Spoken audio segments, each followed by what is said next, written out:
آج لوگوں کی ٹانگیں تڑوا کر کے، لوگوں کے حق کھا کر کے، بہنوں کے حق کھا کر کے، بھتیجوں کے حق کھا کر کے، ایک دوسرے کو تباہ کر کے، ایک دوسرے کو نیچا دکھا کر کے، عزیزان ملت اسلامیہ پھر بھی خوف خدا دل میں نہیں آتا، پھر بھی اپنی قبر کے بارے میں نہیں سوچتے کہ آج ایک دوسرے کو ہم پٹوا رہے ہیں، ایک دوسرے پہ فرضی مقدمے ہم لگوا رہے ہیں۔ ایک دن ایسا آئے گا کوئی سپورٹ کام نہیں آئے گا، کوئی عہدہ کام نہیں آئے گا، کوئی نیتا کام نہیں آئے گا، کوئی منتری کام نہیں آئے گا۔ وہ کون سا اندھیرا ہوگا؟ وہ قبر کا اندھیرا ہے، جب سب چھوڑ کر کے چلے جائیں گے اور تمہیں سپرد خاک کر کے چلے جائیں گے، اور خدا کی قسم کوئی بچانے والا نہ ہوگا۔ ہاں اگر کوئی بچا سکے گا، اگر تمہارے دامن میں کسی یتیم کے آنسو، اللہ اکبر، آنسو نہیں بلکہ یتیم کی دعائیں تمہارے کفن کے اندر ہوں گے، تم نے کسی بھوکے کا پیٹ بھرا ہوگا، اگر تم نے کسی اللہ اکبر پریشان زدہ کی پریشانی کو دور کرنے کا آپ سبب بنے ہوں گے۔ میرے نبی نے فرمایا، اور میرے امتیوں تم زمین والوں پہ رحم کرنا شروع کر دو، آسمان والا تم پہ اس دن رحم کرے گا جب ساری دنیا تمہیں چھوڑ کر کے آ جائے گی، تمہارے بچے تمہیں قبر کے حوالے کر کے آ جائیں گے، تمہاری بیوی کام نہیں آئے گی، تمہارے بچے کام نہیں آئیں گے، مال و زر کام نہیں آئے گا، تو خدا کی رحمت ہے قبر میں تمہیں سہارا دیں گے۔ کرو مہربانی، تم اہل زمین پہ خدا مہربان ہوگا۔ عرش واہ واہ، نعرہ تکبیر، نعرہ رسالت، مسلک اعلی حضرت، عشق محبت، عشق محبت، نعرہ تکبیر، نعرہ رسالت۔ عزیزان ملت اسلامیہ، یہ مسلمانوں کی فکر ہونی چاہیے کہ ہم لوگ گناہ کر کے بھی نہیں ڈرتے، اور وہ لوگ نیکی کر کے بھی ڈرتے تھے، اور اللہ اکبر درخت کی ٹہنی اور شاخ کو پکڑ کر کے کہتے تھے، عمر آدھی دنیا کے بادشاہ، یا اللہ عمر کو میرے مولا تو انسان نہ بناتا بلکہ اس پیڑ کی ٹہنی بنا دیتا، یہ خدا ترسی ہے۔ کہتے تھے یا اللہ کاش میں ابو بکر کے سینے کا ایک بال ہوتا، یہ خدا کا خوف تھا سیدنا عمر فاروق اعظم رضی اللہ تعالیٰ عنہ کے دل میں۔ کہتے تھے کاش میری ماں مجھے نہ جنتی، کاش میری ماں مجھے پیدا نہ کرتی۔ اللہ اکبر کبیرہ، توجہ فرمائے، آدھی دنیا کا بادشاہ عمر فاروق اعظم اپنے کاندھے پہ گٹری رکھ کر کے چلتے چلے جا رہے ہیں، اسی یت بیوہ کے دروازے پہ پہنچے، پرمیشن ملی، اذن ملا، اندر آپ جب تشریف لے کر کے پہنچے، کیا دیکھتے ہیں؟ اللہ اکبر، چولہے میں واقعی پتیلی ہانڈی رکھی ہوئی ہے اور اس کے اندر فقط پانی ہے۔ آپ نے راشن ڈالا، حضرات تیل کو ڈالا، گھی کو ڈالا، جو کو ڈالا، بہرحال المختصر کھانا تیار ہوا۔ جب دسترخوان پہ کھانا آ گیا، آدھی دنیا کا بادشاہ اسے تشتری میں لاتا، دسترخوان پہ سجاتا ہے، کھانا اپنے ہاتھوں سے ٹھنڈا کرتا ہے۔ کون؟ عمر فاروق اعظم، جس کے نام سے شیطان بھی گھبراتا ہے، جس کے نام سے قیصر و کسریٰ اپنے پائجامے میں پیشاب کر دیا کرتے تھے۔ میرے نبی ارشاد فرماتے ہیں، میرے بعد اگر کوئی نبی ہوتا میرا عمر ہوتا۔ یہ شان ہے عمر فاروق اعظم رضی اللہ تعالیٰ عنہ کی۔ عزیزان ملت اسلامیہ، چھوٹے چھوٹے لقمے بنا رہے ہیں، چھوٹے چھوٹے نوالے بنا رہے ہیں، یتیم بچوں کو اپنے ہاتھوں سے کھلا رہے ہیں۔ اور لوگوں اپنی شادیوں میں، اپنے ولیموں میں یتیموں کو بلا لیا کرو، اپنی شادیوں میں غریبوں کو بلا لیا کرو، اس لیے کہ ہم لوگ بلاتے ہیں امیروں کو، ہم لوگ بلاتے ہیں نیتا لوگوں کو۔ اور لوگوں یاد رکھنا، جب جنازہ سجتا ہے، قبرستان جاتا ہے، قبر کھودنے والے نیتا نہیں ہوتے ہیں، یہی غریب ہوتے ہیں جن کی ہم دعوت نہیں کرتے ہیں، جنہیں اگنور کر دیا کرتے ہیں۔ خدا کی قسم، کان کھول کر کے سنو، حضرت عمر اپنے ہاتھوں سے کھانا کھلا رہے، یتیم بچوں کے پیٹ بھر گئے، شکم سے آسودہ ہو گئے۔ عورت نے ہاتھ اٹھائے، ہاتھ اٹھا کر کے کہا یا اللہ عمر کو ہٹا دے اور عمر کی جگہ اسے مسلمانوں کا لیڈر بنا دے، آدھی دنیا کا بادشاہ بنا دے۔ عورت کو کیا معلوم تھا یہی آدھی دنیا کا بادشاہ ہے، یہی آدھی دنیا کا حکمران ہے، جو میرے بچوں کو اپنے ہاتھوں سے کھانا کھلا رہا ہے، اپنے ہاتھوں سے لقمے کھلا رہا ہے۔ اللہ اکبر کبیرہ۔ اور چولہے کے اندر آگ بجھ رہی نہیں ہے تو پھوک مار مار کے اللہ اکبر کبیرہ آگ کو روشن کر رہا ہے۔ آدھی دنیا کا بادشاہ عورت سے حضرت عمر نے کہا بہن اس کا مطلب تو عمر سے ناراض ہے؟ حضرت عمر سے اس عورت نے کہا تھا ہاں میں ناراض ہوں، اور میری ناراض ہونے کی وجہ یہ ہے کہ میرے شوہر کے انتقال کے بعد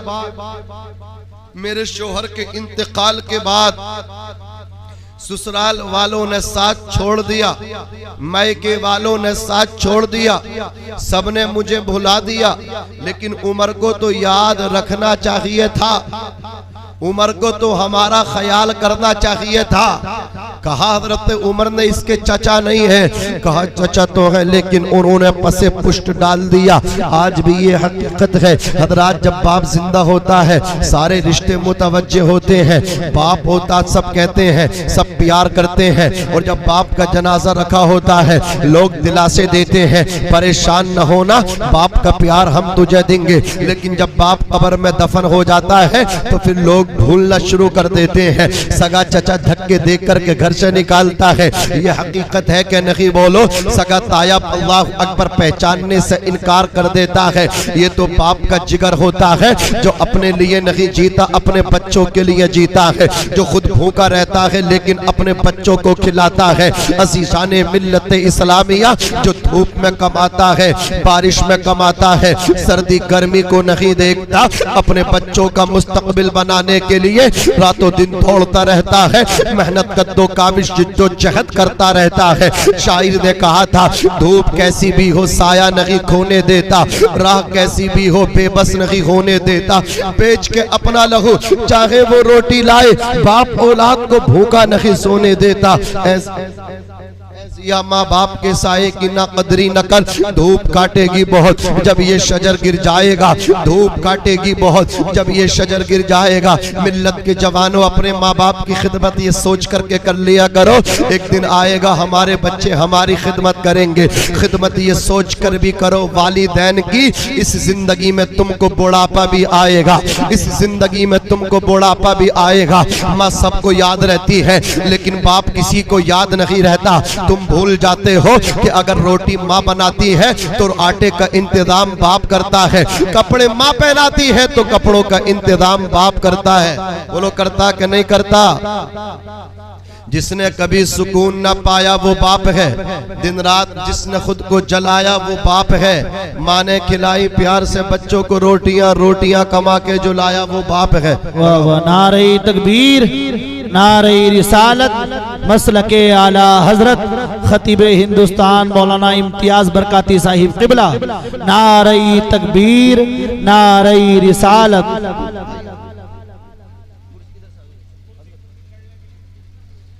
حضرات خطیب اہل سنت ناشر مسلک اعلی حضرت، اور آپ کو یہ فخر ہوگا، گرو بھی ہوگا کہ آپ کے علاقے کی الحمدللہ یہ ذات پورے ہندوستان میں سفر کرتے ہیں۔ بولو کرتے ہیں کہ نہیں کرتے؟ الحمدللہ اللہ ان کو سلامت رکھے، جتنا اونچا قد ہے اس سے زیادہ اونچا ان کا اخلاق ہے، سبحان اللہ۔ اللہ سلامت رکھے، با کرامت رکھے۔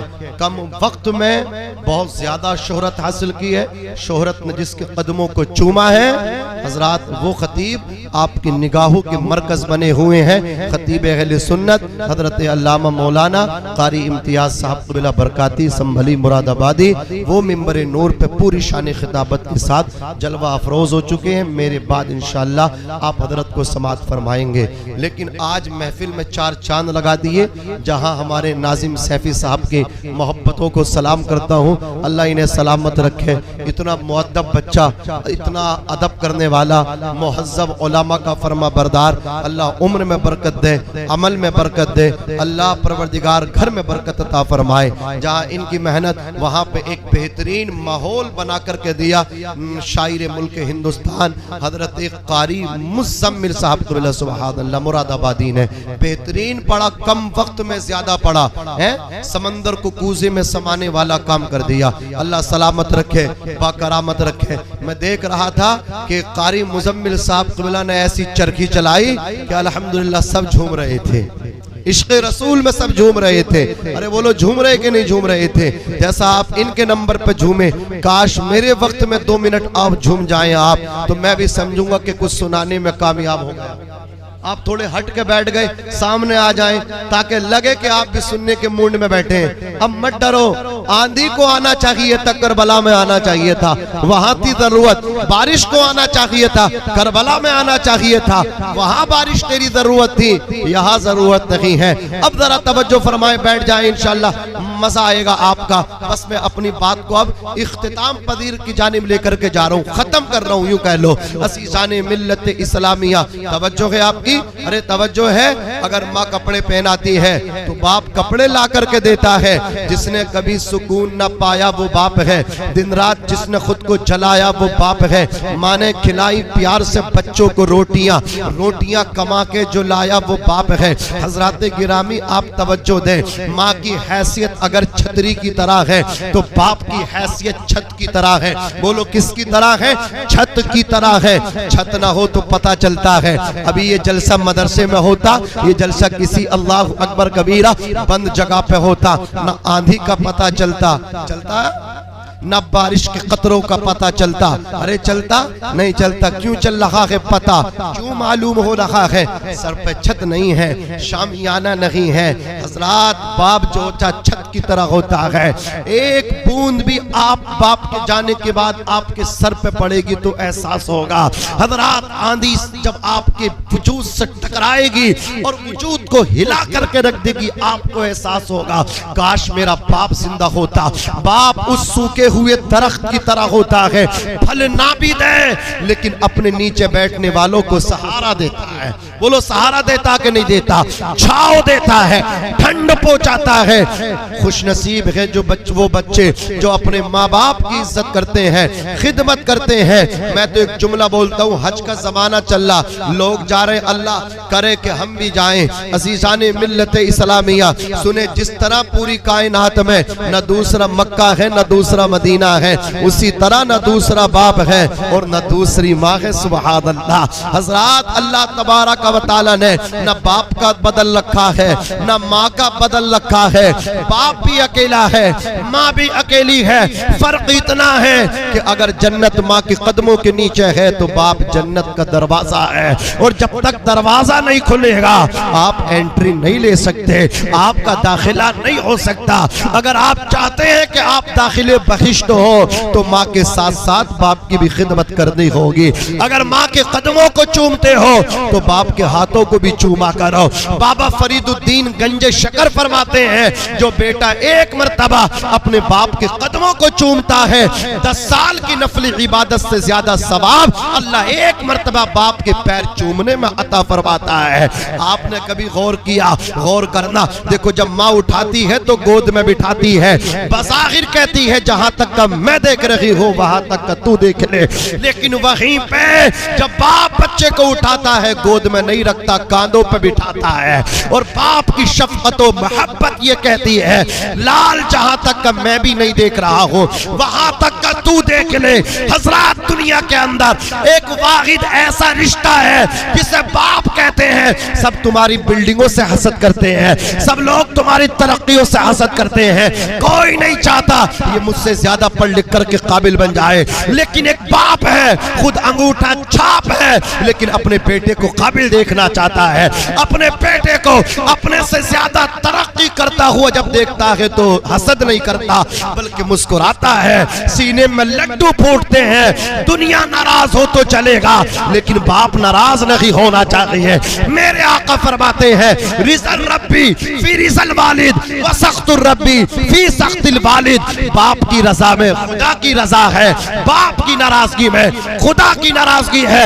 سنو ملت کے جوانوں، ماں کی خدمت سے اگر جنت ملتی ہے تو باپ کی خدمت سے عرش کا مالک ملتا ہے، جنت بنانے والا ملتا ہے. خوش نصیب ہے وہ بیٹے جو ماں باپ کے ہاتھ چوم کے گھر سے نکلتے ہیں.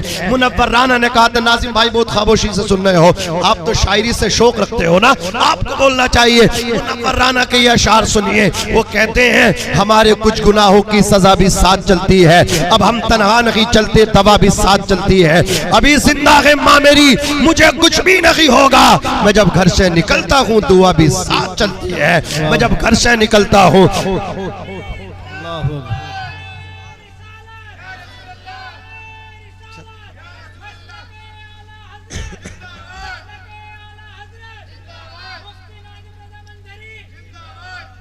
ایک بات بتاؤ، آج جو تم ماں باپ کو چھوڑ رہے ہو اس کے پیچھے چند رشتے ہوتے ہیں، یا تو کوئی دوست ہوتا ہے، دوست ہو یا نہ ہو لیکن بیوی ضرور ہوتی ہیں، ہوتی کہ نہیں ہوتی؟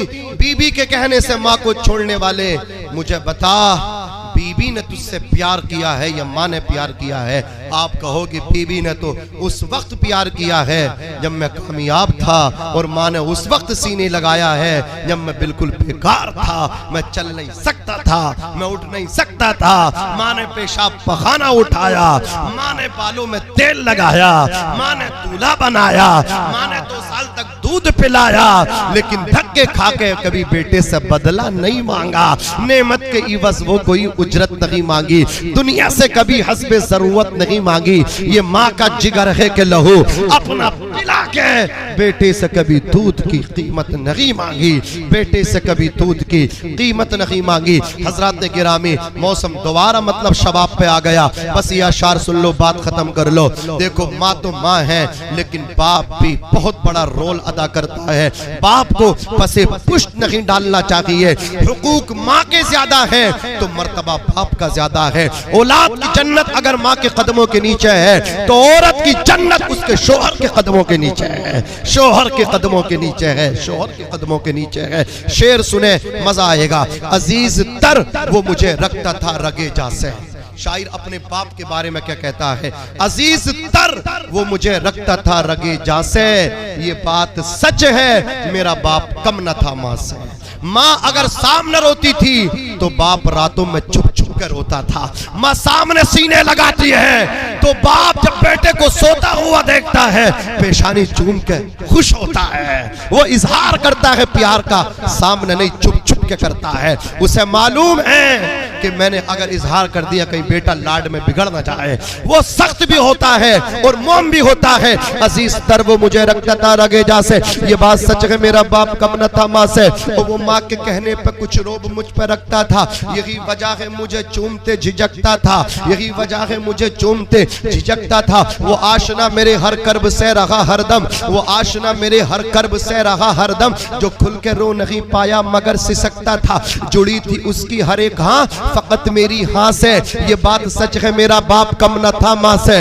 ہر ایک درد وہ چپ چاپ خود پہ سہتا تھا، ہر ایک درد وہ چپ چاپ خود پہ سہتا تھا، تمام عمر وہ اپنوں سے کٹ کے رہتا تھا، تمام عمر وہ اپنوں سے کٹ کے رہتا تھا۔ وہ لوٹتا تھا کہیں رات دیر کو دن بھر، وجود اس کا پسینے میں ڈھل کے بہتا تھا، گلے تھے پھر بھی مجھے ایسے چاک داما سے، یہ بات سچ ہے میرا باپ کم نہ تھا ماں سے۔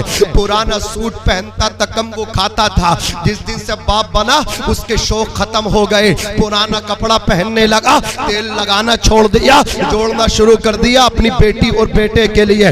پرانا سوٹ پہنتا تھا کم وہ کھاتا تھا، مگر کھلونے میرے سب خرید لاتا تھا، مگر کھلونے میرے سب خرید لاتا تھا۔ وہ مجھ کو سوئے ہوئے دیکھتا تھا جی بھر کے، نہ جانے سوچ کے کیا کیا وہ مسکراتا تھا، وہ مجھ کو سوئے ہوئے دیکھتا تھا جی بھر کے، نہ جانے سوچ کے کیا کیا وہ مسکراتا تھا۔